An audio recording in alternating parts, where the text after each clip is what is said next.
Good morning and welcome. I'm your host Annabelle. And I'm your co-host Hamisha. Today we turn our focus to a remarkable city-state in Southeast Asia that has transformed itself from a trading post into one of the world's most competitive economies, fast, efficient and fiercely global. We're talking about Singapore, small in size but a giant when it comes to economic influence. With its strategic location, political stability, and world-class legal system, Singapore has become a vital hub for international business and trade. In this report, we'll explore the driving forces behind its success, from globalization and economic development to culture, legal policy, and trade theory. We'll also take a closer look at the unique challenges foreign companies may face when navigating Singapore's tightly governed, opportunity-rich landscape. We're lucky enough to have three special guests making a feature from all across the globe. First, let's dive in and hear from Alessia, reporting live in Singapore. Yes, thank you. Here I am, live from Singapore, right in front of the Marina Bay Sands Hotel. Here I will talk more in depth about the report of this fascinating country that has taken advantage of globalization in a strategic and structural form. Its political economy is based on three interconnected systems, which are the political, economical, and legal system. To go into the data, in 2024, the net foreign direct investment, the FDI inflows, accounted for 27.8% of Singapore's GDP, which is a really high figure for a country, especially this small area. Over the past 2 decades, Singapore has had an exponential increase in foreign investments, where FDI inflow exceeded 140 billion USD annually in the past 4 years. So, also the GDP per capita reached 90,674 USD, which means it is also part of the highest globally among the wealthiest countries worldwide. And on top of that, Singapore's economy is in constant motion.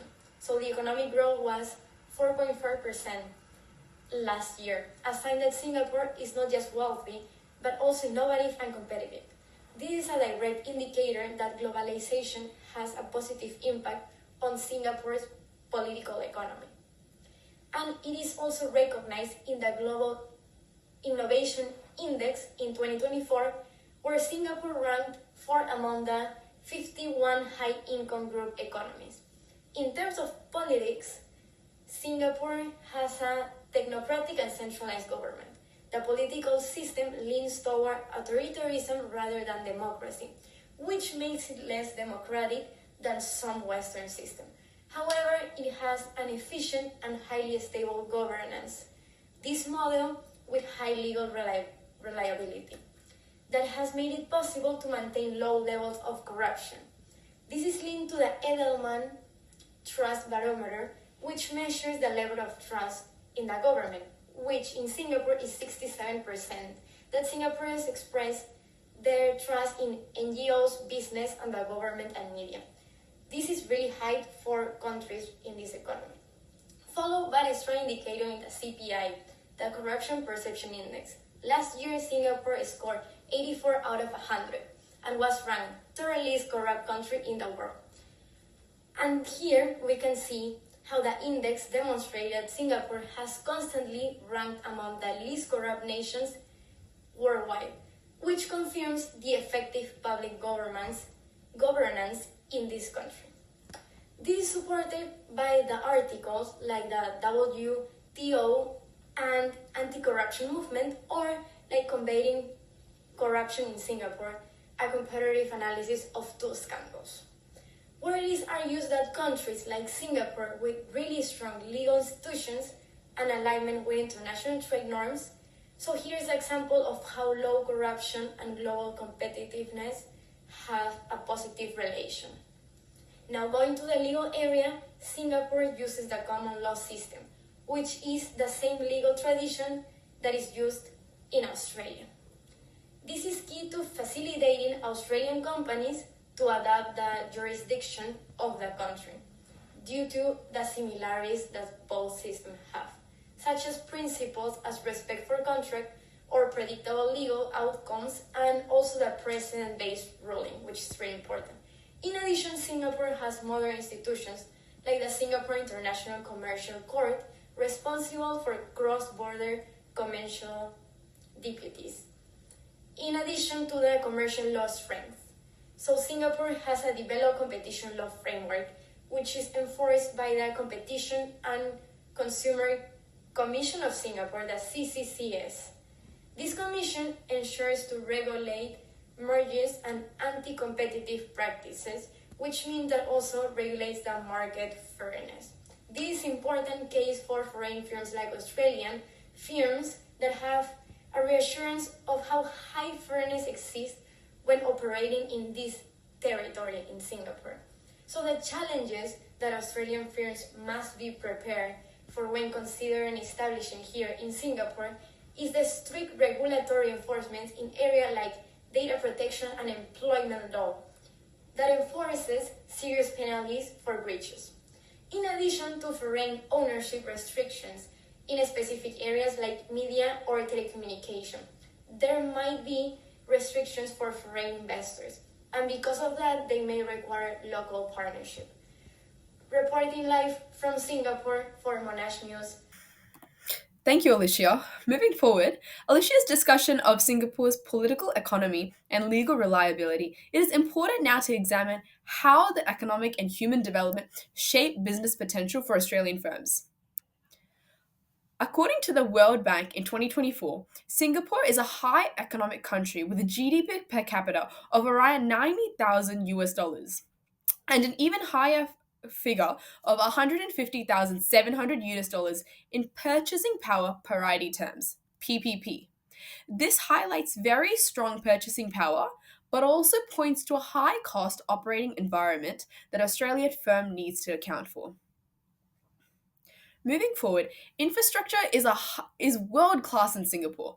The World Bank's Logistical Performance Index ranks Singapore number one globally, and Shanghai Airport now handles more than 90 million passengers annually. The Tuas Megaport, due to reach 65 million tours by 2024, will further strengthen its position as a global logistical hub. For these such advancements and such infrastructure, this reduces the supply chain risks and it provides Australian exporters with reliable access to such.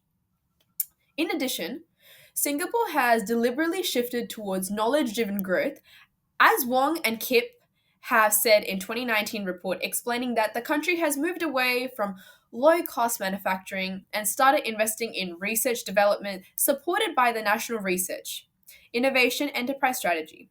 Today, it is only due to this that it is a hub for ICT, biotechnology, finance, which is offering so much further broader horizons for the Australian firms at higher value sectors. Moving forward, Singapore also performs strongly on human development. Their UNDP's the Human Development Index ranks Singapore in the world's top 10 with a score of 0.939. Their life expectancy is about 83 years, which is quite a high value, and their average schooling reaches about 12 years, reflecting a healthy, high-skilled workforce.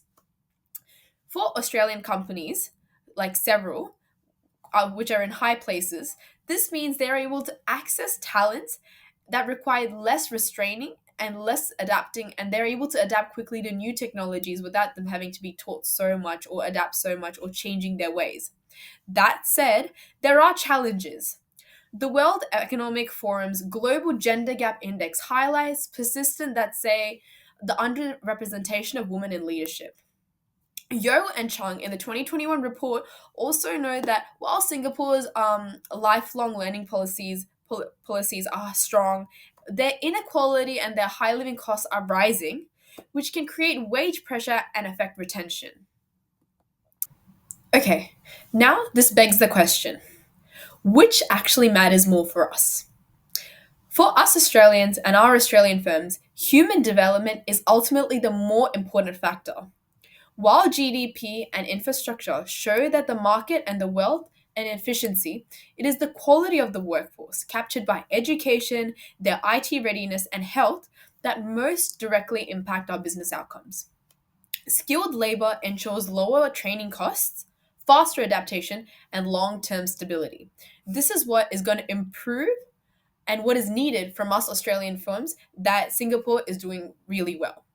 However, only problem with adapting such things is that these firms must be prepared for high wage expectations and should design inclusive HR strategies to access these gender imbalances that are currently experienced. In short, Singapore's economy provides the foundation, but its human development indicators are the best predictor of long-term operational success. This conclusion naturally connects with Maddie's further analysis of cultural distance because their highly educated workforce will be shaped by the values in their hierarchy, collectivism, and further gender roles. So I'll pass this on to Maddie. Thank you. Thank you, Gori. I'm reporting to you live on the Gold Coast where I will be discussing the cultural distance between Singapore and Australia. Hofstede's cultural dimensions theory provides a framework for understanding how cultural values shape behaviour.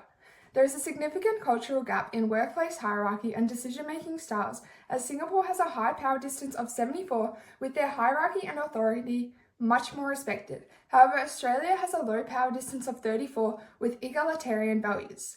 The business impact on this means that Australian managers may find Singaporean employees overly respectful, whereas Singaporeans may see Australians as disrespectful or informal. Singapore has collectivist tendencies with central obligations of family and community, whereas Australia is highly individualistic with a score of 73 compared to Singapore's 43, valuing personal achievement and independence. In business, this means that negotiations and teamwork differ, with Australians pushing for independent action while Singaporeans expect collective agreement. Once again, this shows a strong cultural distance, although the increasing globalisation giving Singapore a ranking of 17 in the world is encouraging more individualism in Singapore. Singapore's uncertainty avoidance is low with a score of 8, as it is practical, flexible and adaptable to change. However, Australia's is relatively moderate at 51, with a preference for rules and structures, proven with the 19 codes of conduct in comparison to Singapore's 10. However, there is an openness to innovation. This can be seen in the way Singaporean firms adapt quickly to new markets and regulations, whereas Australians seek more formalised guidelines. There is a moderate difference in uncertainty avoidance as both societies can be adaptable. In terms of long-term orientation, Singapore has a very high long-term orientation of 67 as a preservant and future-oriented country, with a high savings rate of 57.9, whilst Australia values short-term orientation and immediate results, having a score of 56. This is reflected in the way Australian firms focus on quarterly outcomes or immediate gains. However, Singaporean firms provide sustained growth. There is a large cultural distance in planning and decision-making priorities. Singapore is a more masculine society as well as being restrained with a score of 46, as it focuses on competitiveness, success, material rewards, discipline and controlled gratification. However, Australia is more feminine and indulgent at 71 with an emphasis on quality of life, balance, modesty, leisure and freedom. This means in business environments, Australians may prioritise work-life balance and equality, whereas Singapore may focus on achievement, long hours, discipline and competition, with 47% of employees reporting rising workloads. Using the Ronan and Shenikar framework, Singapore and Australia can be grouped into clusters based on similarities in cultural values, with Singapore being one of 6 countries in the Confucian Asian cluster. They are characterised by hierarchy, collectivism and long-term orientation. Australia is one of 7 in the Anglo cluster, which is characterised by individualism, low power distance and low context communication. Asian businesses therefore value loyalty, authority and relationships, and Australian businesses value contracts and directness, creating different expectations in partnerships, HR management and leadership styles. Belonging to distinct clusters highlights a large cultural distance in communication, styles, authority, relationships and values. Convergence trends include globalisation and Singapore's role as an international business hub, which increases adaptation of Western practices. Young Singaporeans are also influenced by Western media and education abroad, with nearly 8 out of 10 Singaporean students that are studying abroad choosing Anglophone countries, creating a rise in individualism. Australia is highly multicultural, with a strong Asian migration making up around 17.4% of the population, which fosters cultural exchange. Divergence in Singapore is seen through their deeply rooted Confucian values of respect for hierarchy and collectivism, as well as religion and ethnicity playing a larger role in their identity, with only 20% of the population with no religious affiliation. Once again, the value Australia places on leisure regarding work-life balance is much higher than in Singapore, where competitiveness and work centrality is valued higher, having an average work week of 45 hours. While surface-level convergence, including business practices, technology use, and communication styles, is occurring, core cultural values remain distinct. Cultural distance is narrowing in professional and business contexts. However, there are no persistent significant gaps in social norms and underlying values. Now I'll be handing over to Hamisha. Thank you, Madeline. Now I'll be presenting the industries Singapore should specialise in while engaging in international trade while evaluating the theory that best suits Singapore. For Adam's theory of absolute advantage, he states that countries should specialise in industries where they are the most efficient in and trade for goods they cannot produce as efficiently. In contrast, David's theory of comparative advantage suggests countries should specialise in producing goods they make relatively more efficiently and import those they produce less efficiently, even if they could produce them more efficiently at home. To explore which theory best suits Singapore's position in global trade, I will focus on three key industries central to its economy: financial services, manufacturing, and wholesale trade.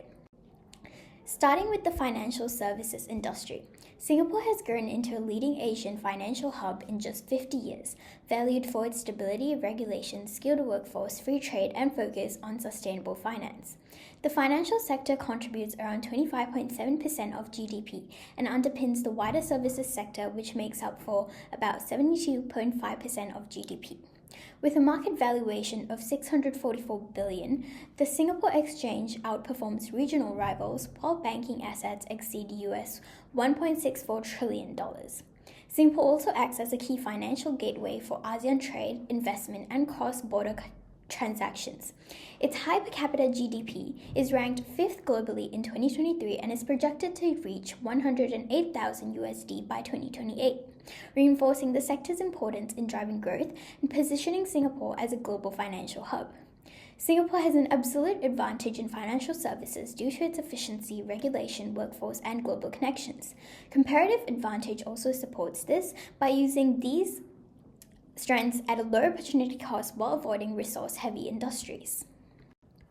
Next, Singapore's manufacturing sector accounts for 20 to 25% of Singapore's GDP, employs 12% of the workforce, and offers wages above 10% the national average. It is globally connected, ranking 7th in petrochemical exports, producing 4 of the top 10 medicines, and providing 20% of semiconductor equipment. According to the Ministry of Trade and Industry report, Singapore's manufacturing sector grew by 7.5% year-on-year, contributing to an overall economic growth of 4.1%, a 2.1% increase from the previous quarter. This is driven by government support and innovation in semiconductors, robotics, and 3D printing. Manufacturing is also connected to global markets through high-value exports, making it a key driver of international trade. This sector lacks an absolute advantage due to its high costs, and comparative advantage suggests that it should focus its resources on finances and trade while importing lower-value manufactured goods. Finally, the wholesale trade sector. It is the second largest industry, contributing 18% of GDP and employing 300,000 people across 50,000 firms.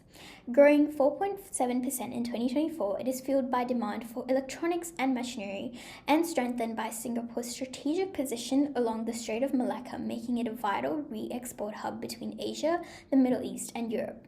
It accounts for nearly 1/5 of Singapore's value-added services, making it the largest services subsector. This is vital for international trade since it maximizes Singapore's geographic and logistical strengths to move across regions, strengthening its role in global supply chains. Under comparative advantage, it is an ideal sector since the opportunity cost of trade is lower compared to land and resource-heavy industries, allowing Singapore to focus its strengths and import what it can produce well. Singapore's trade approach is better explained by Ricardo's concept of comparative advantage rather than Smith's idea of absolute advantage. With very limited land and no natural resources, the opportunity cost of engaging in agricultural heavy manufacturing is extremely high. The financial sector leverages Singapore's skilled workforce, strong regulation, and infrastructure at low opportunity costs while avoiding land and resource-intensive industries. For the manufacturing sector, limited land and resources lead Singapore to outsource production to nearby regions like Batam, where its trading hub status, R&D support, and skilled workforce continue to drive international trade. For the wholesale trade sector, it leverages strengths like skills, infrastructure, location, and global links, while avoiding reliance on land resources or cheap labor, which other countries could do more efficiently. Therefore, Singapore should avoid sectors where they have a natural disadvantage and instead offer the opportunity to other countries and import goods from them while concentrating on industries they can succeed in. Now I'll be handing over the time to Annabelle. Thanks so much, Amisha. Today I'll be presenting on Singapore's trade policy instruments and the trade theories that help us understand them.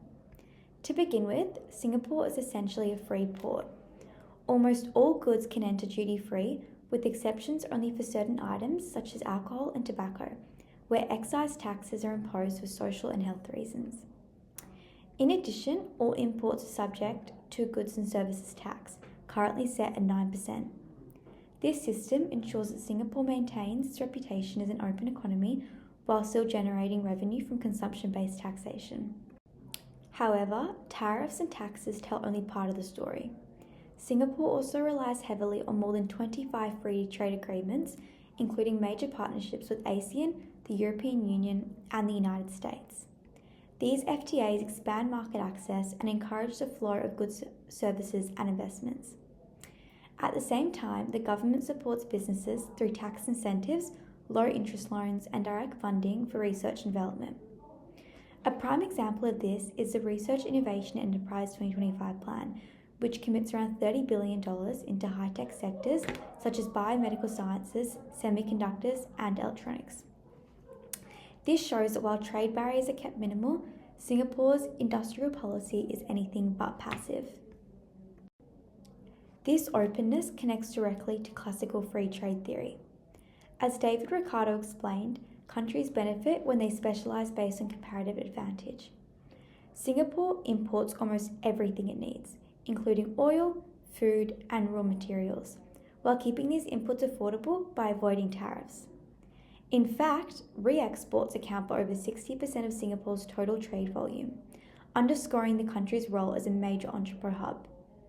Singapore then adds significant value through re-exports and knowledge-intensive services such as finance, aviation, and logistics. In 2023, Singapore's total merchandise trade reached approximately $1.5 trillion, driven by both non-oil exports and strong re-export performance. This dynamic showcases Singapore as a textbook example of comparative advantage in action. Beyond classical theory, Paul Krugman's new trade theory adds another layer of insight. Singapore's strength lies not in natural resource endowments, but in economies of scale, innovation, and industrial clustering.